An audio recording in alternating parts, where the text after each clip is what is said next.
Welcome back everyone. हमारे YouTube channel physics studies entertain में आप सबका स्वागत है। आशा करते हैं आप सब मजे में होंगे। हमने क्लास 9th का पार्ट 1 फिजिक्स का वीडियो बनाया था। उसमें हमने यहाँ 1 किलो कैलोरी तक हमने स्टडी कर लिया था, यानी कि अंकित प्रश्न के बारे में कुछ हमने जान लिया था। अंकित प्रश्न के बारे में कुछ हमने जान लिया था। अंकित प्रश्न शुरू नहीं किए थे, लेकिन कुछ हम बता दिए थे आप लोग को। कुछ इंपॉर्टेंट टॉपिक छूट गया था, जो कि हमने नोट्स बना लिया है। आज उस इंपॉर्टेंट टॉपिक को हम समझेंगे। थोड़ा सा ज्यादा नहीं है, बस थोड़ा सा और है। आप लोग इसको फिर से नोट कर लीजिएगा। टॉपिक था एसआई मात्रक किसे कहते हैं। एसआई मात्रक का फुल फॉर्म बता देते हैं, सिस्टम इंटरनेशनल। फुल फॉर्म बता दिए थे, लेकिन एसआई मात्रक किसे कहते हैं वो आप लोग को नहीं बताया था, समझा नहीं थे। बिना इसको समझे उसको हम लोग कैसे, थोड़ा कंफ्यूज हो जाएगा। तो पहले इसको हम लोग अच्छे से समझ लेते हैं। तो एसआई मतलब क्या होता है, किसे कहते हैं। किसी भी भौतिक राशि का अंतरराष्ट्रीय स्तर पर मापन, किसी भौतिक राशि का अंतरराष्ट्रीय स्तर पर मापने का एक पैमाना होता है, जिसे एसआई मात्रक कहते हैं। अंतरराष्ट्रीय स्तर पर जैसे हम लोग मापते हैं, जैसे कोई चीज को हम लोग मेजर करते हैं, उसको हम लोग एसआई मात्रक कहते हैं। जैसे कि हमने कितना पैदल चला, किलोमीटर में उसको नापते हैं। उस मापने की विधि को हम लोग कहते हैं एसआई मात्रक। कितना इंच, कितना फीट हम लंबा है या फिर छोटा है, नाटा है, उसके बारे में, मतलब वो जिस चीज से हम लोग मापते हैं उसको हम लोग एसआई मात्रक बोलते हैं। नेक्स्ट टॉपिक है आधारी मात्रक। छूट गया था। आधारी राशि बता देते हैं, लेकिन आधारी मात्रक नहीं बताते। आधारी मात्रक क्या होता है, तो आधारी मात्रक फिर से नोट्स में लिख दीजिएगा। आधारी मात्रक है वह राशि जो किसी मात्रक पर निर्भर नहीं करता है, उससे आधारी मात्रक कहते हैं। वैसा राशि जो किसी दूसरे अन्य राशि पर निर्भर नहीं करता है, उसे आधारी मात्रक कहते हैं। जैसे मीटर, मीटर किस पर निर्भर करता है, किसी पर नहीं। सेंटीमीटर, किलोमीटर इत्यादि, ये सब किसी पर निर्भर नहीं करता। ये वाला मीटर, सेंटीमीटर, किलोमीटर और कुछ भी आगे इत्यादि बहुत सारा हो सकता है। व्युत्पन्न मात्रक किसे कहते हैं। आधारी मात्रक समझ लिए, व्युत्पन्न मात्रक किसे कहते हैं। वैसा मात्रक जो आधारी मात्रकों पर निर्भर करता है या फिर निर्भर हो, उसे व्युत्पन्न मात्रक कहते हैं। वैसा मात्रक जो आधारी मात्रकों पर निर्भर हो, उसे व्युत्पन्न मात्रक कहते हैं। जैसे कि metre square, centimetre square, kilometre square, ये भी हो सकता है। क्योंकि मीटर स्क्वायर किसका होता है, क्षेत्रफल का फॉर्मूला होता है। यानी कि क्षेत्रफल जो हो गया व्युत्पन्न मात्रक हो गया। और ये किस पर निर्भर है, आधारी मात्रक पर निर्भर है। ये आधारी मात्रक पर निर्भर है। आधारी मात्रक क्या, मीटर है। यानी कि मीटर इसका मीटर स्क्वायर होता है, तो ये निर्भर है ना मीटर पर, यानी कि आधारी मात्रक पर ये निर्भर है। जो आधारी मात्रक पर निर्भर है वो व्युत्पन्न मात्रक कहलाता है। यहाँ पर नोट में लिखा हुआ है एक नैनोमीटर बराबर, नैनो को शॉर्ट में एनएम बोलते हैं। एक नैनोमीटर बराबर 1 × 10 का पावर -9 मीटर होता है। 1 × 10 का पावर -9 मीटर होता है। एक पास्कल बराबर 1 N/m² होता है। 1 N/m²। N का मतलब न्यूटन होता है, M का मतलब मीटर होता है, मीटर स्क्वायर।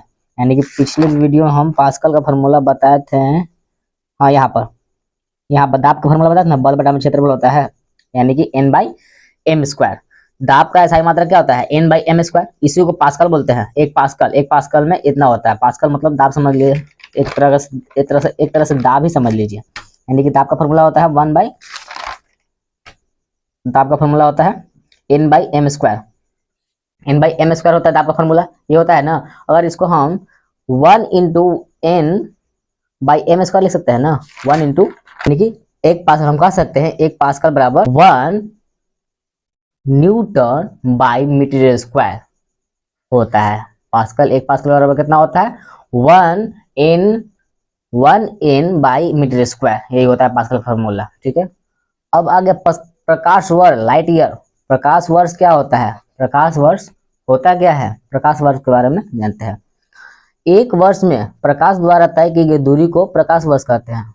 मतलब प्रकाश अगर एक वर्ष में जितना दूरी तय करेगा, उसको हम लोग प्रकाश वर्ष कहते हैं। जैसे कि एक साल में प्रकाश मान लीजिए 2 करोड़ किलोमीटर तय कर दिया, तो उस 2 करोड़ किलोमीटर को हम लोग बोल सकते हैं प्रकाश वर्ष। यानी कि जितना भी एक वर्ष में प्रकाश दूरी तय करेगा, उसको हम लोग प्रकाश वर्ष कहते हैं। तो एक प्रकाश वर्ष बराबर होता है 9.48 × 10 का पावर 12। 10 का पावर 12 किलोमीटर, इतना होता है एक वर्ष में प्रकाश, एक प्रकाश वर्ष में इतना किलोमीटर प्रकाश दूरी तय कर लेता है।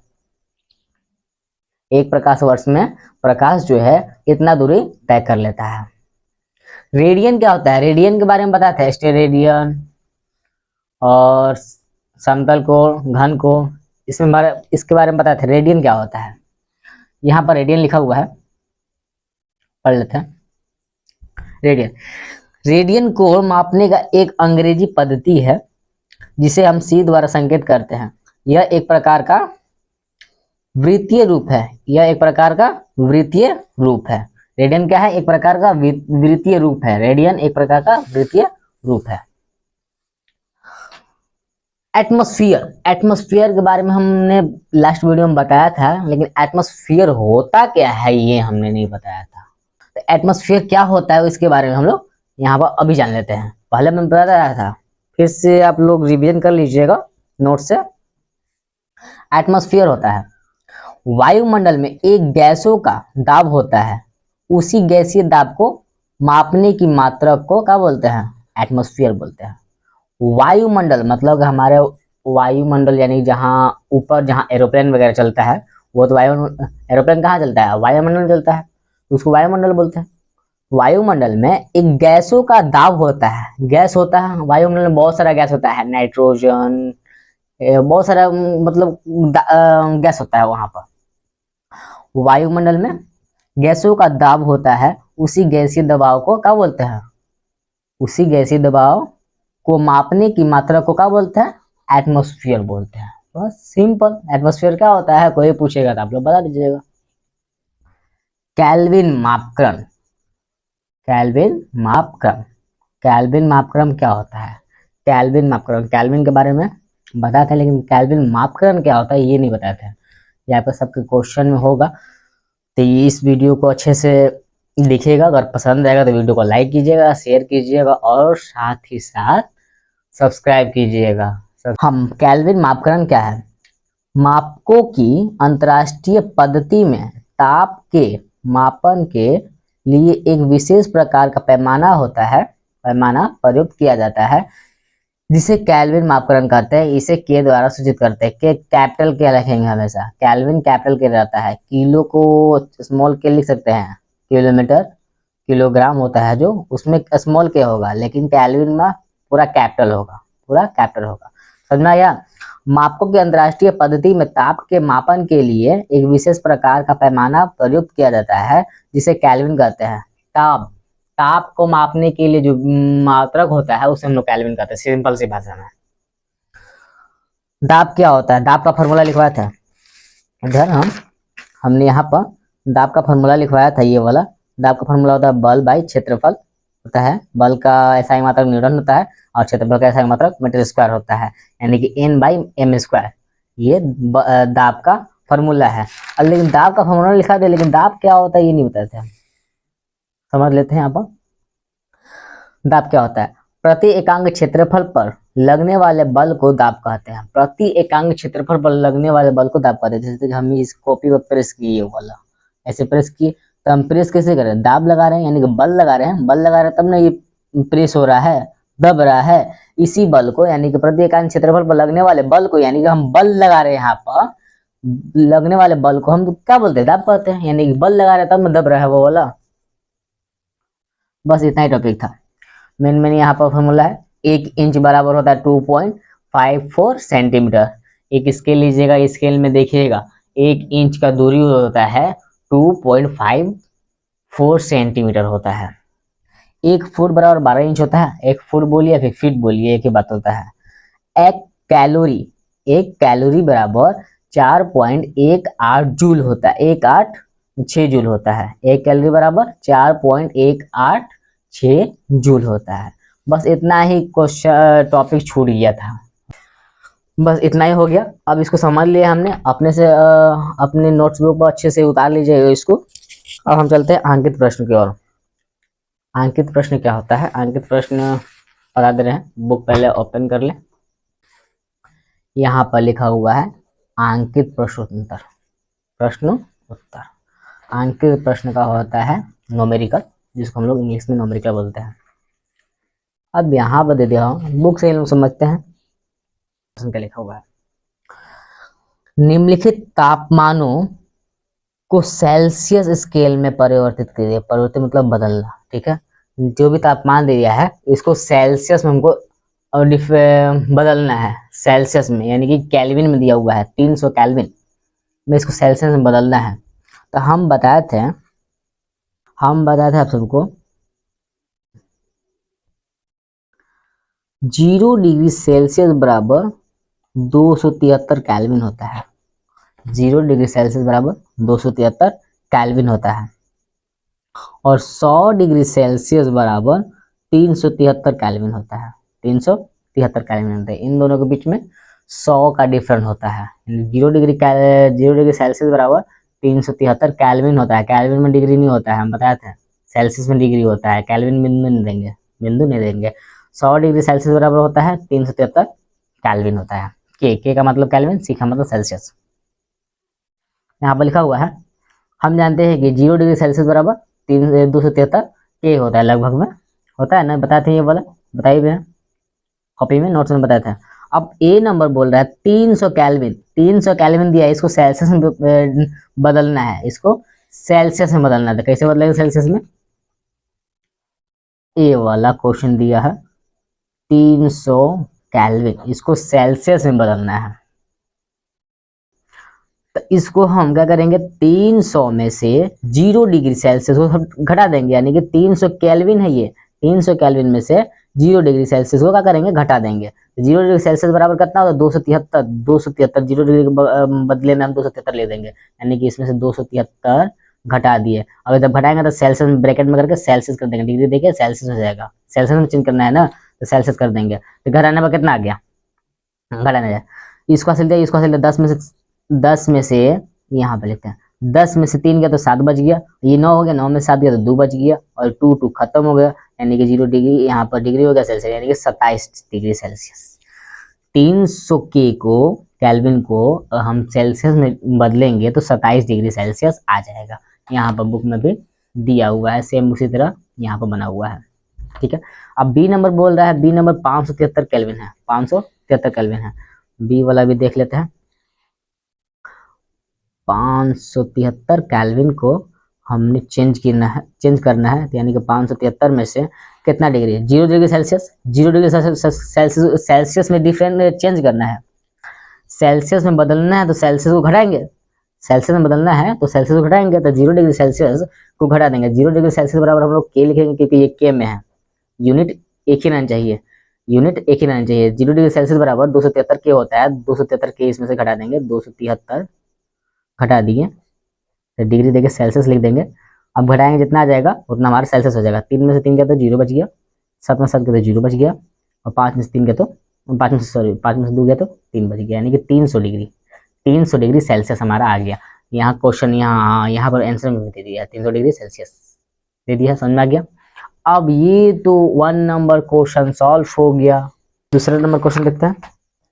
दूसरा नंबर बोल रहा है, यहाँ पर केल्विन में एक था, इसको सेल्सियस में चेंज किया। अब यहाँ पर दूसरा नंबर सेल्सियस में बोल रहा है, यानी कि निम्नलिखित तापमानों को केल्विन स्केल में परिवर्तित कीजिए, यानी सेल्सियस में दे दिया, अब इसको केल्विन में चेंज करना, मतलब उल्टा अपोजिट वाला। पहले केल्विन दिया था, उसको सेल्सियस में चेंज करना था, अब सेल्सियस दे दिया, अब इसको केल्विन में चेंज करना है, अब इसको केल्विन में चेंज करना था, बस सेम टू सेम अपोजिट वाला फॉर्मूला लग जाएगा।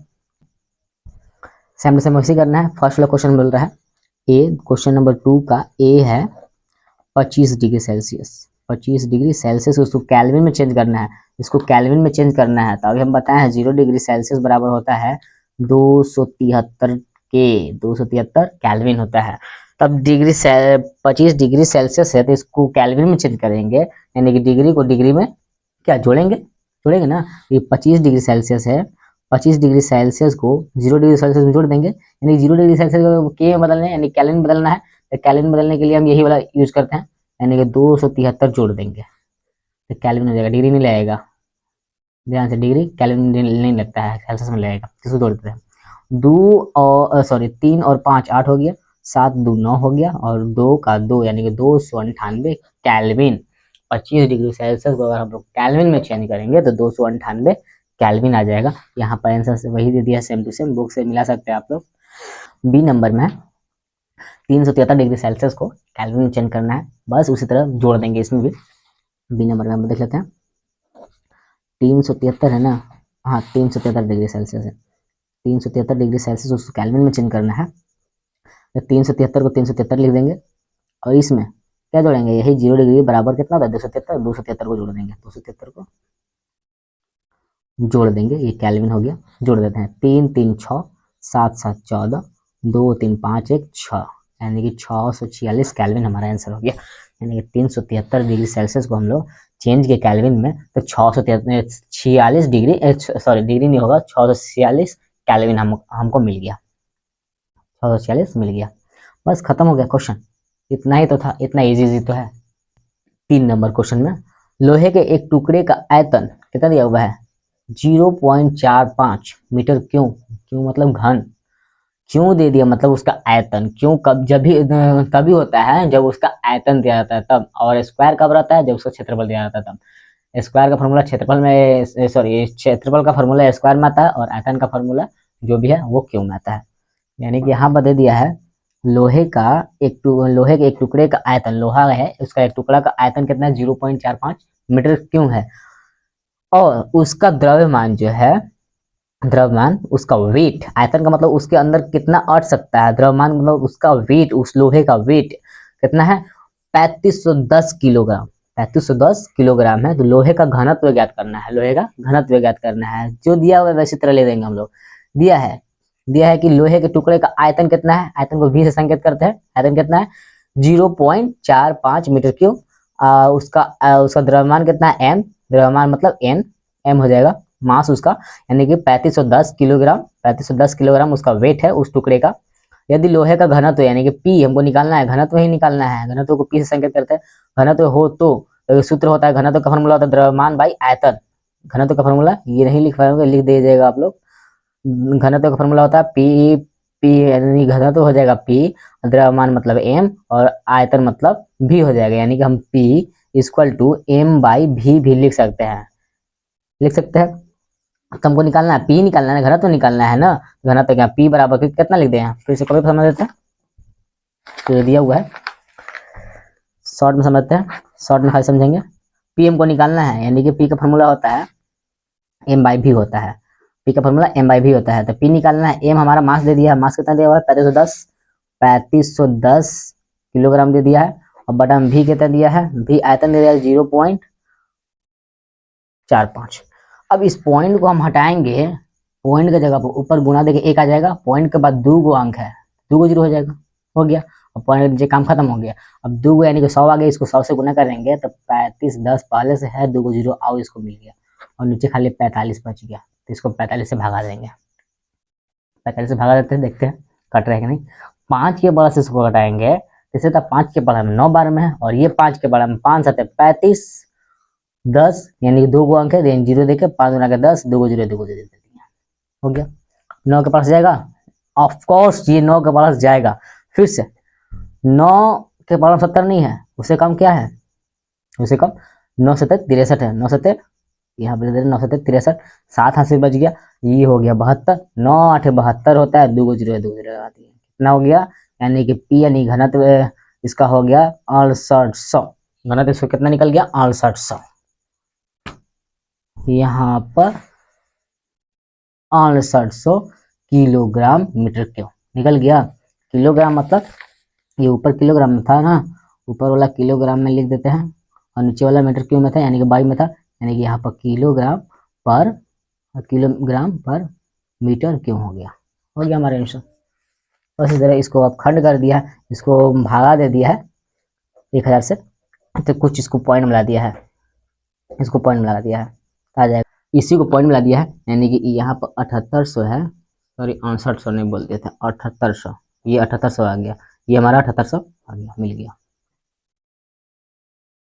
अब इसी को 1000 से भागा कर दिया है, 1000 से भागा किया, 1 किलोग्राम में 1000 ग्राम होता है, 1000 से भागा करिए 1 2 खत्म हो गया, 78 बच गया, बटा में 10 बच गया, तो 1 जीरो है, तो 1 अंक के बाद पॉइंट हो जाएगा, 68 हो गया 68 ना, यानी कि 1000 भागा दिया है। अब 1000 से हम गुना कर देंगे, यानी कि 10 के पावर 3, 3 को जीरो 10 के पावर 3, 1000 से गुना कर देंगे तो हमारा वही मिल गया, फिर से 7800 मिल जाएगा ना, 1800 मिल जाएगा। तो यानी कि इसको हम 7.8 गुना 10⁻³ किलोग्राम मीटर क्यूब लिख सकते हैं। बस सॉल्व हो गया। नेक्स्ट क्वेश्चन दिया हुआ है, पढ़ लेते रीड कर लेते हैं। 1 फुट यानी कि 1 फुट को मीटर में व्यक्त करें, जबकि 1 इंच बराबर 2.54 सेंटीमीटर होता है। ये तो अभी बताए कि यहाँ कॉपी में नोट में लिखा हुआ है, क्या क्या दिया हुआ है, दिया हुआ पे लिख देंगे जो भी दिया हुआ है, बुक पर समझते हैं। 1 इंच बराबर होता है 2.5 सेंटीमीटर, जो कि हम जानते हैं ना। और 1 फुट बराबर 12 इंच होता है। तो 1 फुट बराबर 12 इंच होता है, यानी कि 12 गुना इंच कितना होता है, 1 इंच कहाँ गया, हाँ 1 इंच में 2.54 सेंटीमीटर होता है। तो इंच की जगह पर क्या इंच लिख देंगे, ये जितना इंच का मान है। तो 12 गुना इंच के जगह पर इंच रख दिए तो कितना हो गया, 2 इंच कितना होता है 1 इंच में 12.54 सेंटीमीटर होता है। यानी कि 12 को इसमें गुना कर देंगे तो कितना जगह, इतना आ जाएगा, पॉइंट में आ जाएगा, गुना करके देख लीजिएगा आप लोग। इसको फिर से डिवाइड कर दिया, इसको मीटर में चेंज करना है ना, तो इस सेंटीमीटर में है, इस सेंटीमीटर में है ना, इसको मीटर में चेंज करना है। तो सेंटीमीटर को मीटर में चेंज करने के लिए 100 से भागा करेंगे, 100 से भागा करेंगे तो आ जाएगा हमारा मीटर में आंसर। इसी तरह का हो गया, ये भी सॉल्व हो जाएगा। अब क्वेश्चन नंबर 5 देखेंगे। क्वेश्चन नंबर 5 में लिखा हुआ है, एक वर्ष में प्रकाश द्वारा तय की गई दूरी को प्रकाश वर्ष यानी कि लाइट ईयर कहते हैं। एक वर्ष में प्रकाश द्वारा तय की गई दूरी को क्या बोलते हैं, प्रकाश वर्ष यानी कि लाइट ईयर बोलते हैं। इस दूरी को किलोमीटर में व्यक्त करें, इस दूरी को किलोमीटर में व्यक्त करना है। प्रकाश 1 सेकंड में लगभग 2.998 इंटू 10⁸ मीटर दूरी तय करता है। प्रकाश जो है 1 सेकंड में कितना दूरी तय करता है, लगभग 2.998 गुना 10⁸ मीटर दूरी तय कर लेता है, वो भी 1 सेकंड में। 1 सेकंड में इतना दूरी तय कर लेता है। अब इसको ये मीटर में दिया हुआ है, इसको हमको किलोमीटर में चेंज करना है, किलोमीटर में चेंज करना है। यहाँ पर हल दिया हुआ है, दिया गया है कि प्रकाश 1 सेकंड में 2.998 गुना 10⁸ मीटर की दूरी तय करता है, इतना दूरी तय करता है। एक वर्ष में हमको पता है कि एक वर्ष में 365.25 दिन होता है। एक वर्ष में 365.25 दिन होता है। अब इतना को गुना किया है, ये दिन लिख दिया यहाँ पर, यही वाला दिन लिख दिया है। इतना दिन होता है, एक वर्ष में इतना दिन होता है। और एक दिन में 24 घंटा होता है, 24 घंटा होता है। घंटा यानी कि 1 घंटा में 60 मिनट होता है। मिनट यानी कि 1 मिनट में 60 सेकंड होता है। सेकंड सबसे छोटा मात्रक सेकंड, ठीक है। अब प्रकाश वर्ष को किलोमीटर में चेंज करना है, मीटर में दिया किलोमीटर में चेंज करना है। ये प्रकाश वर्ष हो गया, यानी कि इतना दूरी तय करता है मीटर वाला। ये मीटर वाला यहाँ पे लिख दिया है, प्रकाश वर्ष एक प्रकाश वर्ष बराबर इतना गुना, यही वाला लिख दिया यहाँ पर, इतना दिन इतना घंटा, एक दिन में इतना घंटा, और 1 घंटा में 60 मिनट, और 60 मिनट में एक मिनट में 60 सेकंड से गुना कर दिया है, तो इतना मिल गया है। ये पावर 15 है। तो किलोमीटर में चेंज करना है, मीटर में है, किलोमीटर में चेंज करना है। यानी कि हमको पता है कि 1 किलोमीटर, यहाँ पर लिखते हैं 1 किलोमीटर बराबर 1000 मीटर होता है। 1000 मीटर होता है। तो इसको 1000 से भागा दिया है, 1000 भागा देगा तो 15 को जीरो है, तो 3 को जीरो कम हो जाएगा, यानी कि 12 को जीरो आ जाएगा। 9.46 गुना 10⁻12 किलोमीटर हो जाएगा। इसको मीटर में चेंज करते हैं हम लोग। 6 नंबर क्वेश्चन दिया हुआ है, 1 ग्राम बर्फ को पिघलाने के लिए 80 कौल उष्मा की आवश्यकता होती है। 1 ग्राम बर्फ को पिघलाने के लिए 80 कौल उष्मा की आवश्यकता होती है। 1 किलोग्राम बर्फ को पिघलाने के लिए कितना जूल बोल रहा है, जूल ऊर्जा की आवश्यकता होगी। तो यहाँ पर दे दिया है 1 कौल बराबर 4.186 जूल होता है। कितना होता है, 1 कौल बराबर, 1 कौल में 4.186 जूल होता है, इतना जूल होता है। इसका हल देखते हैं, दिया गया है 1 कौल में इतना जूल होता है, और हम जानते हैं कि 1 kg में 1000 ग्राम होता है, 1 किलो में 1000 ग्राम होता है। अतः 1 किलोग्राम kg बर्फ को पिघलाने के लिए आवश्यक ऊर्जा यानी कि 80 कौल। 1 ग्राम को पिघलाने के लिए 80 कौल लग रहा है, 1 ग्राम पिघलाने के लिए 80 कौल लग रहा है। तो इसको 1000 में चेंज करना है, मतलब किलोग्राम में इसको चेंज करना है। 1 किलो को पिघलाने में कितना जूल लगेगा, जूल बोल रहा है, कॉल नहीं बोल रहा, जूल बोल रहा है। यानी कि इसमें हम 80 कॉल में 1000 से गुना कर देंगे तो 80,000 कॉल आ जाएगा, 80,000 कॉल आ जाएगा। हमको पता है कि एक कॉल में इतना जूल होता है, एक कॉल में इतना जूल होता है, तो 80,000 में इतना जूल से गुना कर देंगे तो यहाँ पर निकल जाएगा, गुना करने पर यहाँ निकल जाएगा 10 का पावर 5 भी आ जाएगा। हो गया हमारा चैप्टर खत्म, चैप्टर हमारा खत्म हो गया। और जितना भी इसका प्रश्न है सब नोट्स में लिखवा दिया गया है, टोटल इसका क्वेश्चन आंसर नोट्स में लिखवा गया है। ये तो ऑप्शन दिया हुआ है फिलिंग द ब्लैंक्स, और ये सब जितना भी है विज्ञान क्या, भौतिक राशि कितने प्रकार की होती है उनके नाम लिखे, आधार राशि कैसे करते हैं, ये व्युत्पन्न राशि क्या है, ये सब नोट्स में हम लिखवाए हैं। यानी कि इसका प्रश्न को सॉल्व करना जरूरी नहीं, क्योंकि सबको हम नोट्स में बनवा दिए हैं। तो हमारा क्लास 9 का चैप्टर नंबर 1 फिजिक्स का कंप्लीट हो गया। नेक्स्ट वीडियो हम लोग चैप्टर 2 यानी कि गति के बारे में पढ़ेंगे। नेक्स्ट चैप्टर में हम लोग चैप्टर नंबर 2 के बारे में पढ़ेंगे।